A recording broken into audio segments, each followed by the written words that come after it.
Principal बनने के बाद में अगर आपका मटका अलग से रखा जा रहा हो, आपको पानी नहीं पीने जा रहा हो, आपको घोड़ी चढ़ने की इजाज़त ना हो, तो आप सोच लो कि किस तरफ बढ़ रहा है हमारा देश। और ये रियलिटी है, और ये उनके मुंह पे तमाचा है जो बोलते हैं कि भेदभाव नहीं होता है। बिल्कुल होता है, और प्रिंसिपल को तक आपने नहीं छोड़ा तो फिर छोटे लोगों, जो गाँव दराज के लोग हैं, तो उनसे तो आप कोई उम्मीद नहीं करोगे। आपने इतनी सारी कुर्बानियाँ दी। मैं आपको एक बात बताऊँ, जो बहुजन होते हैं ना, जो हमारे बहुजन है 85%, ये सारे लोग लड़ाई लड़ने वाले नहीं हैं। मैंने हमेशा बोला है, बहुजन होने में और अम्बेडकरवादी होने में, दोनों में बहुत फ़र्क है, बहुत अंतर है। बहुजन 85% 90% है, रियलिटी है, क्योंकि हम लोग ओबीसी को भी गिनते हैं इसमें। कॉन्सेप्ट तो फेल हो गया। हाँ, नहीं है ना, तो लड़ कौन रहा है? अम्बेडकरवादी लड़ रहा है, जिसने पढ़ा है, जिसने डॉक्टर अम्बेडकर के कुर्बानियों को देखा है, जिसको पता है कि हाँ इन्होंने इतनी कुर्बानी दी है। तभी तो देखो, जो केस आया है, गुजरात का केस है, लड़ कौन रहा है? अम्बेडकरवादी लोग ही लड़ रहे हैं उसको, कि भाई ऐसा नहीं होना चाहिए। वरना जिसके साथ हुआ है वो भी कुछ नहीं बोलने वाला होता प्रिंसिपल, वो तो चुप ही था ना। पर उसको खोज के लाया गया, उतारा गया, उसके बाद खुद सुप्रीम कोर्ट में लाया गया। तो कौन कर रहा है? अम्बेडकरवादी कर रहा है। मैं ये पूछना चाह रही हूँ, पहली बात तो एक बात बताओ, घोड़ी चढ़ने में दिक्कत क्या है? आपको क्या दिक्कत हो रही है? घोड़ी चढ़ने में दिक्कत क्या है भाई? हम तो घोड़ी के ऊपर बैठ रहे हैं, तुम्हें क्यों इतनी प्रॉब्लम हो रही है? संविधान ने आपको अधिकार दे दिया घोड़ी पर बैठने, लेकिन जो सामाजिक रीति रिवाज है वो कहाँ अधिकार देता है? यही इसी चीज़, देखो, ये देश संविधान से चल रहा है, ठीक है? ये देश किसी धर्म से नहीं चल रहा है, किसी के जागीर नहीं है ये जो तुमने अपने मर्जी से बोल दिया कि हमारे धर्म के हिसाब से चलेगा। भाई कल को मुस्लिम भी बोलेंगे हमारे हिसाब से चलेगा, कोई भी आके कोई भी बोल देगा कि हमारे धर्म के हिसाब से देश चलने वाला है। नहीं ना, संविधान के हिसाब से चलने वाला है। तो पुलिस लाओ, वो भी संविधान के हिसाब से, वरना खुद तलवार लेके खड़े हो जाना चाहिए था। नहीं कर सकते ना, क्योंकि तुमको पता है तुम बाउंड हो। तो जब तुम बाउंड हो तो हम भी बाउंड हैं, हमारे पास भी राइट है, हम घोड़ी चढ़ सकते हैं। पैदा होना क्या अपराध है इस देश में? बिल्कुल अपराध है। मैं आपको बताऊं, ये जितने भी लोग बोलते हैं ना कि नहीं अब तो सब इक्वलिटी, अब तो नहीं, हम भी पढ़े लिखे, हम लोगों को भी एक बार सोचना पड़ता है। जब आप सोसाइटी में निकलो, मेरे घर में कभी मुझे ये नहीं बताया गया था कि तुम इतनी इन्फीरियर हो, तुम्हारे से कोई सुपीरियर है। जब आप सोशल क्लास में निकलो ना, जब आप जातिगत भेदभाव झेलते हो रियलिटी में, ये बोल के नहीं कि तुम्हारे साथ में सामने तुमसे अत्याचार किया जाएगा। जब ये बोल के अरे तुम तो अम्बेडकर को मानने वाले लोग हो, अरे तुम तो नीची जाति से आते हो, अरे तुम कुछ भी कर लो, तुम कुछ नहीं कर सकते, तुम हमसे तो नीचे ही रहोगे, ये जब कॉम्प्लेक्स आ जाता है ना, तब हम लोगों को सोचने में मजबूर होना पड़ता है कि क्या दलित में पैदा होना इतनी बुरी बात है।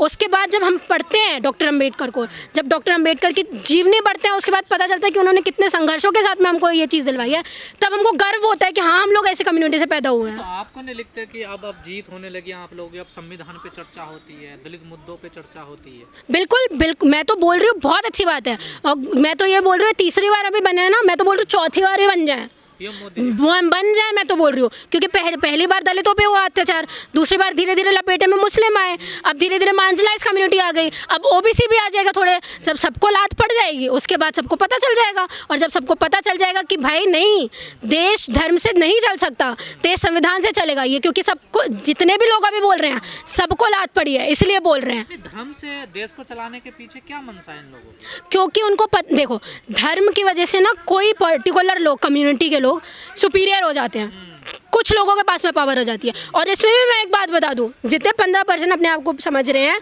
कि हम 15% ब्राह्मण हैं, हम लोग रूल करने वाले, तुम भी रूल नहीं करने वाले हो। इकोनॉमिकली 3% लोगों के पास ही रहने वाला है सब कुछ, तुम कुछ नहीं होने वाले, क्योंकि उसमें वैश्य भी आते हैं, उसमें क्षत्रिय भी आते हैं, ठीक है, उसमें और भी क्लासेस आती हैं। तो जो बच्चे चितपावन ब्राह्मण तो रूल करेंगे ही करेंगे, बाकी जिनके पास इकोनॉमिक कैपिटल है वो रूल करने वाले हैं, बाकी जितने भी बच्चे हैं सब लोग, तुम लोग इन्फीरियर रहने वाले हो। और ये वक्त आएगा और ज़रूर आना चाहिए। मैं बोल, ये जो 131 32 जितने भी हमारे सांसद हैं, उनको पता था ना कि जाके हम लोग चापलूसी करने वाले हैं, आप रिजर्वेशन दे दोगे तो ये चापलूसी करने वाले हैं। तो इसलिए उन्होंने सेपरेट इलेक्टोरेट की बात की थी कि हमको चापलूस लोग नहीं चाहिए वहाँ पे, हमको चमचे लोग नहीं चाहिए वहाँ पे, हमको ऐसे लोग चाहिए जो हम लोगों की बात करेंगे। इसलिए हम लोगों को 2 वोट का अधिकार दिया। लेकिन जो बहुजन पार्टियां, उनका भी तो जनाधार खत्म होता चला जा रहा है। हाँ, क्योंकि वो मुद्दे पे बात नहीं कर रही है ना। देखो, आप ये अपने सोच से निकाल दो कि हम लोग पावर में आएंगे तभी हम लोगों के साथ कुछ अच्छा होगा, बिल्कुल नहीं हो सकता ऐसा।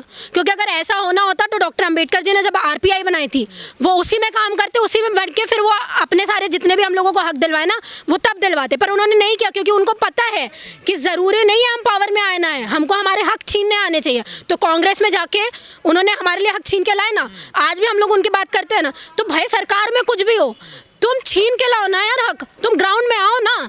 क्या डर है बहुजन नेताओं में जो संघर्ष नहीं कर रहे हैं? ये डर बहुजन नेताओं में नहीं है कि इनको पता है कि लोग कुछ नहीं करने वाले हैं। इनको पता है कि दो दिन लोग सड़कों पे आते हैं, उसके बाद ये घर अपने बैठने वाले हैं, कुछ नहीं करने वाले। ये लोग वैसे लोग नहीं हैं अब, क्योंकि हमने जो मुहिम देखी है, बीएसपी के टाइम की मुहिम देखी है, लोग अपने घर छोड़ छोड़ के आ जाते थे, साइकिलों में रैलियां करते थे, अपना जो पैसा है ना जो बचाते थे वो देते थे उसको, घर में बाद में देते थे। तो ये लोग अभी ऐसे नहीं है। बसपा पर तो अब बड़े आरोप लगते हैं कि बीजेपी के लिए काम कर रही है, कोई काम नहीं कर रही है समाज के लिए। तो आप मूल्यांकन करो ना इस चीज़ का, क्यों बोल रहे हैं लोग आपको।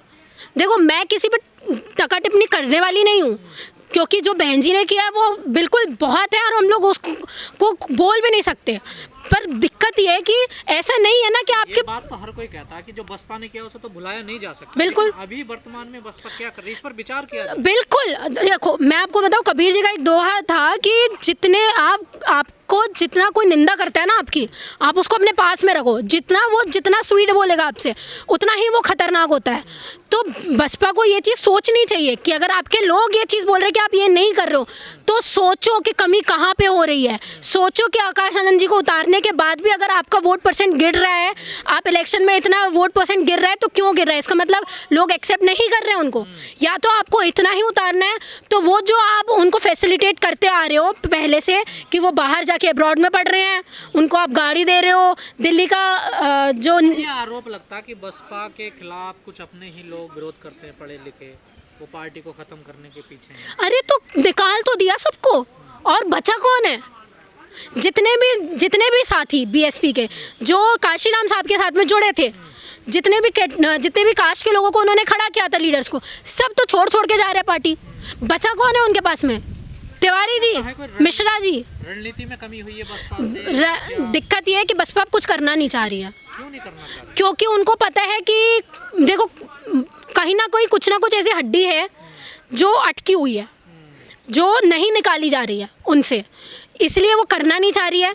मायावती जी कुछ बोल नहीं रही है, उनको भी लगा जितना हमको रूल करना था हमने कर लिया। और अभी भी ये बेवकूफ़ी है अगर आप ये सोच रहे हो कि हमारे लोग पार्टी में आके हम लोग सत्ता को अपने हाथ में ले लेते हैं, बेवकूफ़ी है तुम्हारी। सड़कों पे निकलो, चाहे कांग्रेस हो चाहे बीजेपी हो, हाथ डाल के उनके मुँह से निवाला छीनो। तुम इतना हक तुम्हें दिया है संविधान ने, इतना हक बाबा साहब ने दिया। समाज में उदासीनता है, एक डरा हुआ समाज है, उसमें कैसे फिर दोबारा से जोश लाया जाए, इसके लिए क्या किया? जोश आएगा ना, मैं बता रही हूँ ना। एक तो पहली बात एजुकेशन, जो आपकी सरकार से हो नहीं रहा है, इस मुद्दे पे पहले बाहर आओ कि तुम्हारे बच्चे मुश्किल से निकलते हैं बाहर, ठीक है। मुश्किल से निकलने के बाद भी ड्रॉप आउट रेट 12% हो चुका है यूनिवर्सिटीज़ में। 12%, दिल्ली यूनिवर्सिटी में SC ST का 12% ड्रॉप आउट रेट हो चुका है, और वो गिरता जा रहा है अभी भी। तो तुम पढ़ाओ पहले अपने लोगों को, ये बात मुद्दों रखो। जिसको तुम वोट दे रहे हो कि हमारे बच्चे पढ़ने जाएंगे, तुम उसको स्कॉलरशिप दोगे कि नहीं दोगे? स्कॉलरशिप खत्म की जा रही हुई है अभी।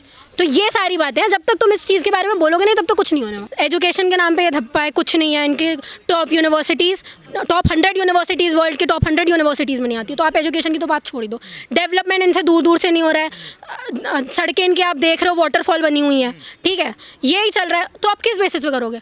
जो ये पुराने ज़माने से करते आ रहे हैं, जिसमें ये बहुत ज़्यादा माहिर हैं कि आप अनटचेबिलिटी करो, आप भेदभाव करो, इसी में ये कर सकते। वो लोग जो अपने एक एक पूंजी बचा के वहाँ पे आ रहे हैं, आस्था के नाम पे आपके ऊपर भरोसा करके आ रहे हैं कि आप अच्छे से वेल मैनेज तरीके से उसको चलाओगे, और वो सब छोड़ के वहाँ पे आग लगती है, इतने लोग मरते हैं, वो सब छोड़ के उसके ऊपर आपको जांच पड़ताल करवाना चाहिए। अमित शाह जी को वहाँ पे जांच पड़ताल करवाना चाहिए, पुलिस को लगवाना चाहिए कि भाई किसकी कमी हो गई। वो राजनीति की वजह से नहीं गए हैं ना, वो तो आस्था को लेकर गए हैं ना। तो वही तो अरे आस्था आपकी पर्सनल चीज़ है। मैं आपको कितनी बार बोल रही हूँ, आस्था देखो, आप सेक्युलर कंट्री में हो, सेक्युलर कंट्री में आप आज़ाद हो, बिल्कुल सही बात है, आपका फंडामेंटल राइट है, आप कुछ भी कर सकते हो।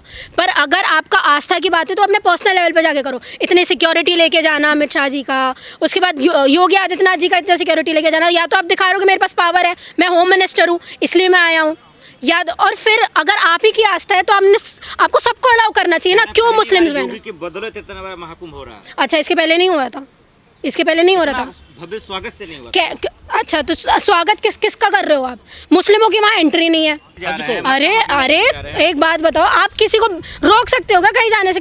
सेक्युलर कंट्री है, मैं कितनी बार बोल रही हूँ, सेक्युलर कंट्री है। सेक्युलर कंट्री में आप जब किसी को मस्जिद, मैं अभी मस्जिद चली जाऊँ, मेरे को रोका जाएगा मस्जिद जाने से? नहीं रोका जाएगा ना। क्यों नहीं रोका जाएगा? क्योंकि मेरा फंडामेंटल राइट है। पूरे देश में महाकुंभ का डंका बज रहा है। कुछ डंका नहीं बज रहा है, या तो ये महाकुंभ से अपना ये दिखाना चाह रहे हैं। सनातन की शुरुआत हो गई है। हाँ, सनातन सनातन है क्या, पहले मुझे तो ये बताओ। ये सनातन सनातन बहुत सनातन करते हैं। सनातन मतलब क्या होता है? सनातन मतलब होता है बहुत पुराना, जो चलता आ रहा हो। और इनका धर्म चलता आ रहा है, कब से चलता आ रहा है मुझे बताओ आप। इनका हर धर्म ग्रंथ 1 सेंचुरी के बाद से ही दिखता आ रहा है। तो ये सनातन जो टर्म है वो बुद्धिज़्म में दिया गया टर्म है सर। ये सनातन हिंदुओं का टर्म नहीं है, सीधी सी बात ये है। और सनातन अगर आप बोल रहे हो तो ये बताओ कि आपका कौन सा काम या आपका कौन सा धर्म ऐसा है। ठीक है, महाकुंभ कर रहे हैं, ठीक है, आप वो भी ठीक है, सब करो, मैं तो बोल रही हूँ काम तो करो। काम तो तुम्हारा कुछ बोलता है नहीं। यहाँ पे इतने आप मैं अभी दुनिया से आ रहे हैं महाकुंभ में, बड़ा काम है ये वहाँ का देखिए आप कितनी तरह से प्रबंधन किया है। अच्छा मुझे बहुत महाकुंभ कर रहे हैं आप। मुझे एक बात बताइए, महाकुंभ का काम क्या है, किस लिए जाते हैं वहाँ पे? वहाँ पे अपना आस्था है, अपने पाप धोने के लिए, ऐसा कहा जाता हाँ, है। तो वही, हाँ, या अब आए ना आप लाइन में, पाप धोने के लिए वहाँ पे जाया जाता है। तो मतलब आप गंगा में डुबकी लगा लोगे तो पाप धुल जाएंगे आपके, यही हुआ मतलब? आस्था है ऐसी। हाँ, तो यही मतलब है ना, ठीक है। मतलब हिंदू धार्मिक कार्य ना करें कि अरे यार आप उसका हो। बेसिस तो देखो ना, आप लॉजिकल रीजनिंग दो तो मैं जाने के लिए तैयार हूँ। तो सदियों से होता है महाकुंभ का स्नान तो। अरे यार फिर महाकुंभ का, ठीक है, मैं गंगा में जाके महाकुंभ खत्म होने के बाद में गंगा में जाके नहा लेती हूँ, मेरे पाप धुल जाएंगे? धुल जाएंगे मेरे पाप?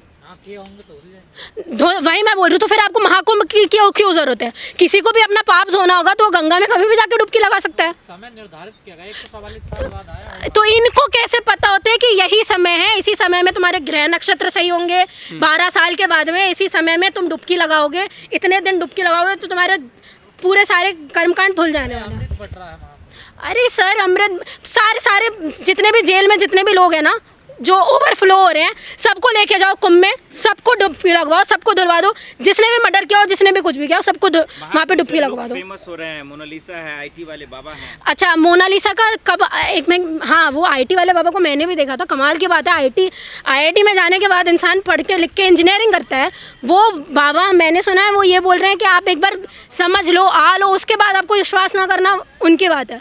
तो ठीक है, हम भी बहुत सारी चीज़ें करते हैं। मैं आज जाके डुबकी लगा लेती हूँ। आप मुझे बताओ, अगर कल को मैं कोई क्राइम करती हूँ, मैंने अभी तक कोई, चलो ठीक है, अभी मैं अभी आपका मर्डर करके चली जाती हूँ, वहाँ पे डुबकी लगा लेती हूँ, क्या पुलिस वाले आके मुझे गिरफ्तार नहीं करेंगे? मुझे बता दो। आप पढ़े लिखे हैं, बाबा भी पढ़े लिखे हैं, वो समझिए। अच्छा, मतलब जो अनपढ़ गवार है वही जाते हैं, पढ़े लिखे लोग नहीं जाते, ऐसा होता है? लोगों को शिक्षित करने गए हैं ना, समझाने। क्या शिक्षित करोगे आप? किस चीज के बारे में शिक्षित करोगे? सनातन का मतलब क्या होता है, हिंदू का मतलब? अरे इनके जितने भी धर्म है हमारे, बहुत ज्ञान देते हैं। तो क्या ज्ञान देते हैं मुझे बताओ? कोविड के टाइम में इनका थाली चम्मच बजाने का ज्ञान होता है? कोविड तो गया नहीं था, क्या होता है ज्ञान? साधु संत थोड़ी कहा था, वो तो मोदी जी ने कहा ना। अरे यार, तो साधु संत क्या कहते हैं मुझे बताओ ना? क्या लॉजिकल रीजनिंग देते हैं वहाँ पे? क्या धर्म की बात कर रहे हैं ना? क्या धार्मिक बातें क्या होती हैं? धार्मिक बातें क्या कि राम राम जपो तब सब कुछ हो जाएगा, राम राम जपो तो देश डेवलप हो जाएगा, राम राम जपो तो सबको एजुकेशन भी मिल जाएगी, राम राम जपो तो आपकी नौकरी भी मिल जाने वाली है। दिक्कत क्या है आपको? आईटी वाले बाबा से दिक्कत ये है, इंजीनियरिंग छोड़ के जो काम, देखो ये गलती उनकी नहीं है, उनका एडवांटेज है। जब उनको पता है कुंभ हाइप में चल रहा है, जब उनको पता है कि ये सारी चीज़ें होने वाली है और मैं पढ़ा लिखा हूँ, उसके बाद मैं ये कर रहा हूँ, तो लोग आएंगे, मैं फेमस होऊंगा। उसको फेमस होना, कल को जाके वो भी एक समारोह कर लेगा, वो भी जैसे अपने कथावाचक वो बन जाने वाला है। तो और हम ही लोग हैं जो बेवकूफ़ जैसे उनके पीछे चले जाएंगे ये बोलते बोलते कि पढ़े लिखे ज्ञानी आ चुके हैं। मोनालिसा भी तो फेमस हुई ना। मोनालिसा फेमस कब हुई? जब आग की बात लपेटे में आई। अब आग की बात को दबाना है तो किसी ना किसी को कोई मुद्दा तो लगाना पड़ेगा ना। तो मोनालिसा को उस टाइम हाइप पे ला लिया। अगर आप पहले योगी आदित्यनाथ जी प्रदेश के मुख्यमंत्री होकर अगर डुबकी लगा रहे हैं तो आप सारे लोगों को रिप्रेजेंट कर रहे हो, आप किसी एक धर्म के पक्ष में नहीं जा सकते हो। या तो अगर आप जा रहे हो तो आप सारे धर्मों के हर फेस्टिवल पे जाओ, इतना फ्री टाइम है आपके पास। और अगर नहीं है तो फिर महाकुंभ में नहीं जाना चाहिए। देखो आप सरकार में, देखो संवैधानिक पोस्ट में हो, आप संवैधानिक पोस्ट में आप किसी एक रिलीजन को कभी फेवर नहीं कर सकते, सेक्युलर कंट्री है। तो काम तो बेहतर कर ही रहे ना, कानून क्या व्यवस्था बेहतर कर ही रहे। वही तो पूछ रहा हूँ, क्या कानून व्यवस्था अच्छी कर दी उन्होंने? माफिया थर-थर कांप रहे हैं, अब क्या चाहिए, चाहे यूपी में हो या योगी आदित्यनाथ जी बोल रहे थे ना कि आप 7 बजे के बाद लड़कियों को बाहर निकलना नहीं, सेफ्टी है। तो मैं एक बात बता दूँ, 15,000 से ज़्यादा केस अभी है गर्ल्स, रेप अगेंस्ट गर्ल्स, वो बढ़ता जा रहा है डेली। कौन सा काम कर रहे हो आप अपना अच्छा? और वो सब छोड़ के महाकुंभ में जा रहे हो, और उसके बाद भी महाकुंभ में जब आग लग जाती है उसके ऊपर आपको कुछ करना नहीं है।